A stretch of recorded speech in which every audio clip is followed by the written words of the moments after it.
Sejam todos bem-vindos a mais um vídeo do canal com mais informações do Palmeiras que venceu o Vasco por 3-0 e nós vamos acompanhar todos os melhores momentos desse jogo e também todas as polêmicas que saiu aí nos bastidores com os nossos amigos do Jogo Aberto. Então, se você gosta dos conteúdos do Verdão, já começa se inscrevendo no canal e também deixando seu like, isso dá uma moral pra gente poder trazer mais conteúdos do Palmeiras aqui pra você. Coloca aí também nos comentários o que você está achando desse Palmeiras simplesmente avassalador. Sem mais demora, bora pro vídeo, vamos lá. Palmeiras, hein? Perdeu pro Bahia, já se recuperou, atropelou o Vasco da Gama, 3-0. Vitor Roque e Flaco Lopes estavam de novo calibrados. O Palmeiras chegou ontem a 14 jogos de invencibilidade contra o Vasco da Gama e, de quebra, acabou com a série de 7 jogos sem perder do time carioca. Um jogo praticamente decidido em 23 minutos, o tempo que o Verdão precisou para abrir 3-0. Foi determinante essa mentalidade de aceitar o que aconteceu no Bahia, de aprender com o que aconteceu no Bahia, de entrar firme, forte e dinâmico neste jogo, procurar fazer um gol cedo, porque nós tínhamos um dia a menos de recuperação do que o nosso adversário. Mais uma vez, o entrosamento de Flaco Lopes e Vitor Roque tornou as coisas mais fáceis para o Palmeiras. Flaco abriu o placar com 5 minutos, depois de uma assistência de Rafael Veiga. O argentino aumentou depois desta atrapalhada de Hugo Moura e Lucas Oliveira. Logo depois, Flaco ainda colocaria Vitor Roque na frente de Léo Jardim, 3-0. O Flaco e o Roque também vem vivendo um momento muito especial na vida deles. A gente vê o quanto eles se conectam dentro do jogo, o quanto eles se buscam e quanto eles sabem o movimento um do outro. Então você vê uma parceria que tem dado muito certo. O Vasco chegou a incomodar nos primeiros minutos. Neste lance com o Piquerez, Ryan parou em Everton e alguns jogadores pediram pênalti.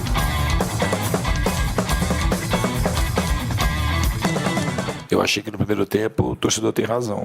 Eu acho que a gente tem uma certa apatia, uma diferença de intensidade e por isso que a gente tomou os gols que a gente tomou. Eu acho que nesse sentido eu concordo com o torcedor.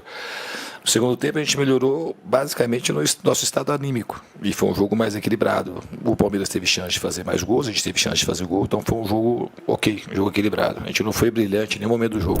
O placar elástico não tornou o jogo menos interessante. Em alguns momentos houve preciosismo da equipe de Abel Ferreira. Mas o fato é que sobraram chances para ampliar o marcador. Quando a bola finalmente entrou, o Tigrinho estava impedido. Aliás, ele foi substituído logo depois com Flaco e, claro, os dois foram muito ovacionados. Como também foi o Everton, responsável por estas defesas nas chegadas de Coutinho e Andrés Gomes, que garantiram ao Verdão a baliza 0 e a volta à vice-liderança do Brasileiro. O Palmeiras venceu a primeira das 8 partidas que fará no mês de outubro, a 5ª seguida aqui no Allianz Parque. E o detalhe é que pelo 4º jogo consecutivo pelo Campeonato Brasileiro, aqui em sua casa, o Verdão marcou logo no começo. Quer que entrega o segredo, né?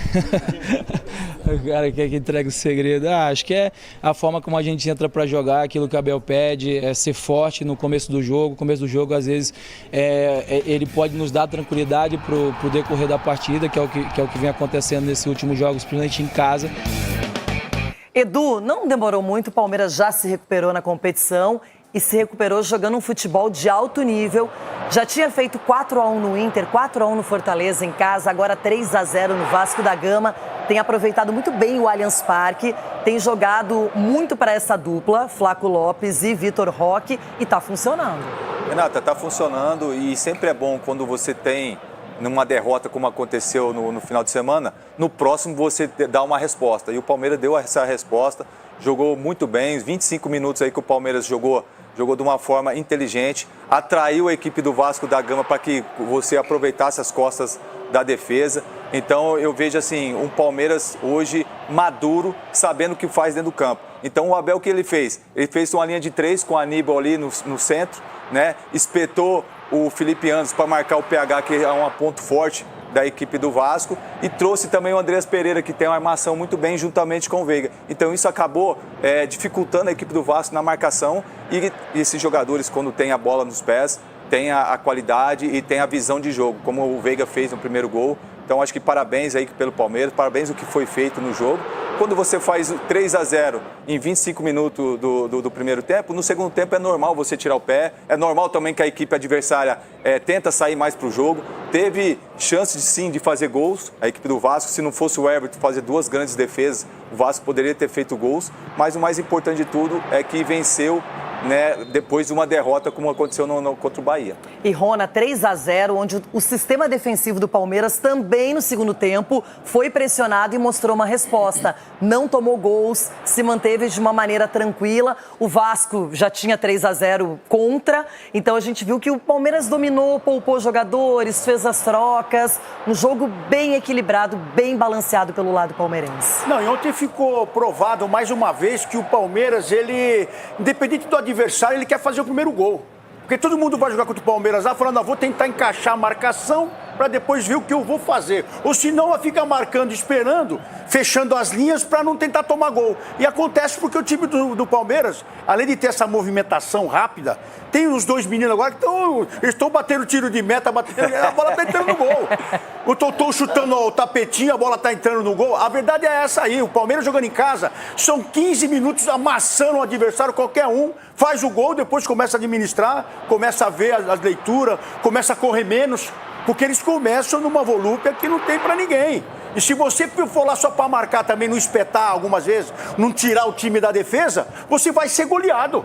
É isso que o Abel tá falando, ó. Você vai vir na minha casa, vai jogar no meu tapetinho, nós vamos pra cima de você. Se você for bom e conseguir segurar, você vai ter o resultado aí. Mas se você não aguentar, você vai tomar 2 ou 3. E ressaltar assim, também a intensidade e a parte física do Palmeiras. Então, essa volúpia que chega arrastando e vai empurrando muito para dentro do gol. Então, o Palmeiras é isso. Mas de outro lado, o Vasco vinha numa sequência sem perder, já grande, 7 jogos, e aí conseguiu enfrentar um adversário que está iluminado. O Palmeiras perdeu para o Bahia, mas é uma equipe hoje muito mais ajustada. E o Vasco, eu queria ver esse duelo entre Diniz e Abel Ferreira, sempre interessante. Agora, o Palmeiras chega na 2ª colocação, vai dar uma secada no jogo hoje entre Flamengo e Cruzeiro, dependendo do resultado, pode até se manter como vice-líder. Está em evolução o Palmeiras e o Vasco não deve se abalar muito, né, Cicinho? Não, até a derrota para esse time do Palmeiras, né, o Vasco, pelo momento do Vasco, tá certo que faz grandes jogos, mas era até esperada essa derrota do Vasco. Vale ressaltar, Renata, assim, o Abel, acredito eu, tá, essa é a minha opinião, acho que a grande diferença do Abel é que ele não faz acepção de times. Olha que palavra bonita, né? Olha. Acepção de times. O Abel tanto faz jogar contra o Flamengo, quanto jogar contra o último colocado. A seriedade que ele coloca nos seus jogadores, eu acho que o respeito com que ele estuda as equipes adversárias faz o diferencial no Palmeiras, que ele demonstra isso com os jogadores. Então o Palmeiras, o sprint do Palmeiras é muito forte e chama muita atenção, porque o início do Palmeiras é assim, você vê que ele estudou o adversário e falou, olha, porque você pegar a bola do Flaco, que ele deu passe pro Vitor Roque, ele puxou todo o sistema defensivo e o Vitor, aquilo ali não é algo natural, aquilo ali é algo treinado, esperado. Então, assim, o grande diferencial do Palmeiras, na minha opinião, eu acho que é esse, a seriedade que o Abel trata os seus adversários. E depois da derrota pro Bahia, repercutiu muito no Palmeiras as declarações do técnico Rogério Ceni, que falou da ligação direta, que essa é a jogada costumeira do Palmeiras, do Everton com o ataque, que é só isso, a questão do gramado ruim lá na Bahia, por aqui, gramado sintético. E aí o Palmeiras e Abel Ferreira responderam ao técnico do Bahia.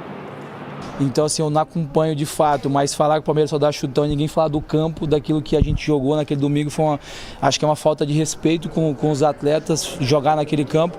E, de fato, era o que tinha para fazer naquele momento, porque o campo não oferecia condição de jogar, não oferecia condição de sair jogando, não oferecia condição de correr risco, né? Às vezes de uma bola ali atrás, de alguém roubar uma bola e acabar acontecendo o gol. Mas, bom, isso aí é passado pra gente, a gente sabe do que a gente vem fazendo, sabe como é o Palmeiras, ninguém vence tantos anos seguidos, dando só chutão, jogando só dessa forma. Então, acho que é olhar dessa forma. O que foi determinante para essa virada de chave depois da derrota contra o Bahia, para a equipe vir com esse foco para poder ganhar e da forma que foi? Olha, a primeira coisa que fiz foi trocar de sapatilhas, que elas estavam todas pintadas. Os meus ténis estavam todos pintados, se vocês virem, eu joguei com ténis diferente. Nem consegui jogar com o ténis que andei a promover, porque eles estavam todos pintados de verde e não deu para jogar com os ténis, tive que meter os ténis novos. Essa foi a primeira. A segunda é a reação daquilo que é uma equipa grande a um resultado negativo. Não era o resultado que nós queríamos, já falámos muito nisso. Não foi um jogo bem conseguido da nossa parte por várias circunstâncias, não só uma, foram várias. Essa é a parte do campo, depois a gente vai mostrar a sonora em que o Abel fala especificamente do Rogério Ceni. Edu, uma mágoa de um lado ou outro, uma provocação aqui, alfinetadinha ali, normal, isso faz parte do futebol. Faz parte, Renata, mas é o que a gente fica assim, falando, é a questão de você interferir às vezes ou cutucar de repente a maneira como o adversário joga ou como vai jogar. Então acho que é essa que pegou mais assim.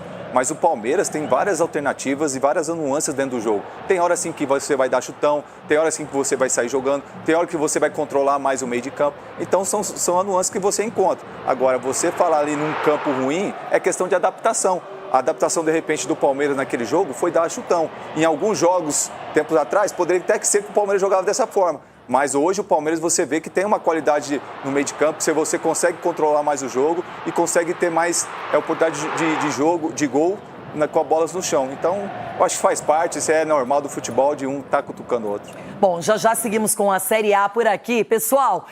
É isso aí, galera, esse foi o nosso vídeo de hoje, né? O Palmeiras simplesmente avassalador. Acho que ficou barato demais pro Vasco. O Tigrinho teve mais oportunidade, né? Fora o gol que ele fez. O Lopes simplesmente voando. O Palmeiras poderia ter feito um 5-0 aí tranquilamente, viu? Pelo menos essa é a minha visão. Algumas oportunidades perdidas. O Vasco também teve algumas ali, mas a verdade é que a do Palmeiras foi muito clara, né? Poderia realmente ter saído o gol. Mas a torcida já fica feliz de saber que o Palmeiras não deixou se abalar pela derrota contra o Bahia, né? Para muita gente fica como desculpa que o campo estava ruim, mas com certeza eu acredito pelo menos que não ia enfatizar tanto, né? Tantas coisas erradas que estavam naquele campo, se não fosse verdade, né? Então o próprio Rogério Ceni também concorda que o campo não estava legal, né? Mas o que ele diz ali é que assim como estava ruim para o Palmeiras, também estava ruim para eles, né? Só que nós sabemos que é um time que está totalmente preparado no campo, né, certinho, chega e acaba encontrando outro tipo de situação, muda completamente o favoritismo ali do jogo e acabou ficando bem ruim pro time do Palmeiras, né? Mas vida que segue, o Palmeiras continua na briga pelo Campeonato Brasileiro. Acredito que é um dos favoritos, tanto brasileiro quanto Libertadores. Acredito que a luta sempre direta ali com o Flamengo, e vai ser decidido nos detalhes, né? Então o Palmeiras também não pode deixar cair, perdeu pro Bahia, já se recuperou agora, tem que continuar essa sequência de vitória para não deixar o Flamengo se distanciar e aí complicar mais a situação no Campeonato Brasileiro, né? Agora é vencer, continuar nessa visão, e o Abel tá indo muito bem, né? Um treinador excelente e o Palmeiras tá voando. O que você achou dessa vitória do Verdão? Deixa aí sua opinião nos comentários, se inscreve no canal, deixa o like e até o próximo vídeo. Valeu, fui!